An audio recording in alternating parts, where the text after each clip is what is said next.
દર્શક મિત્રો, સ્વાતંત્ર્ય પર્વની ભવ્ય ઉજવણીના ભાગરૂપે ગુજરાત સરકાર દ્વારા રાજ્યભરમાં હર ઘર તિરંગા અભિયાનનું આયોજન કરવામાં આવ્યું છે। આ અંગે જાહેરાત કરતા નાયબ મુખ્યમંત્રી હર્ષ સંઘવીએ કહ્યું કે આગામી 9 ઓગસ્ટથી 17 ઓગસ્ટ દરમિયાન સમગ્ર ગુજરાતમાં રાષ્ટ્રભક્તિથી સબર વિવિધ કાર્યક્રમો યોજાશે।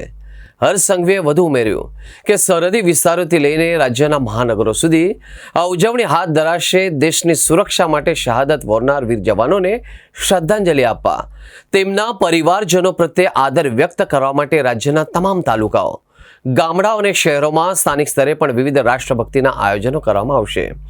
સરકાર દ્વારા તમામ નાગરિકોને આ ઉજવણીમાં ઉત્સાહભેર ભાગ લેવા અપીલ પણ કરવામાં આવી છે।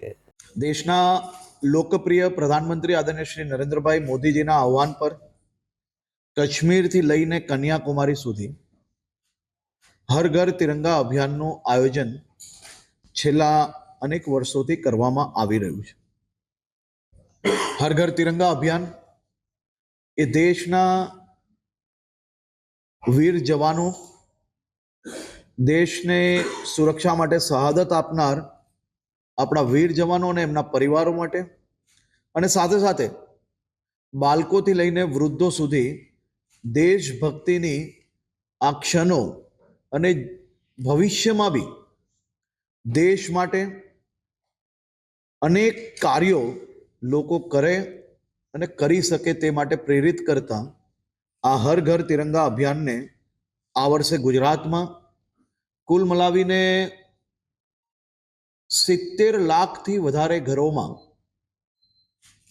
તિરંગાઓ લગાડવા અને તિરંગાઓના સન્માનમાં રાજ્યના સામાજિક સંસ્થાઓ, યુનિવર્સિટીઝ, સ્કૂલ અને ધાર્મિક સંસ્થાઓ, આ બધી જ સંસ્થાઓ દ્વારા આ કાર્યક્રમને વધુ આગળ પહોંચાડતા આ વર્ષે તિરંગા યાત્રાઓનું બી આયોજન કરવાનું નક્કી કરવામાં આવ્યું છે। દર વર્ષની જેમ આ વર્ષે બી ભારત પાકિસ્તાનની બોર્ડરોની સરહદોના ગામડાઓ હોય કે પછી મોટા શહેરો હોય, આ તમામ ક્ષેત્રોમાં તિરંગા યાત્રાઓનું આયોજન કરવા માટે સામાજિક સંસ્થાઓના ખૂબ મોટા પાયે જે કંઈ આયોજન છે એ કરી લેવામાં આવ્યા છે। અને જે સંસ્થાઓ દ્વારા કલેક્ટરશ્રી અને પોલીસ કમિશનર શ્રી હોય કે પછી એસપી હોય, બધાને સંપર્ક કરવામાં આવ્યો છે। તેવા 1200થી વધારે તિરંગા યાત્રાઓનું આયોજન માટે તારીખો અને પરમિશન માંગી લેવામાં આવી છે। આ જ દર્શાવે છે કે હર ઘર તિરંગા અને તિરંગા યાત્રાઓ એ રાજ્ય અને દેશભરના લોકોમાં ખૂબ જ મોટું ઉત્સાહનું, દેશભક્તિ માટેનું કેન્દ્ર બન્યું છે। હર ઘર તિરંગા અભિયાનને વધુ આગળ વધારતા આ વર્ષે 10મી તારીખે ગાંધીનગર ખાતે રાજ્યકક્ષાની તિરંગા યાત્રાનું આયોજન કરવામાં આવશે। 11મી તારીખે અમદાવાદ ખાતે આયોજન કરવામાં આવશે।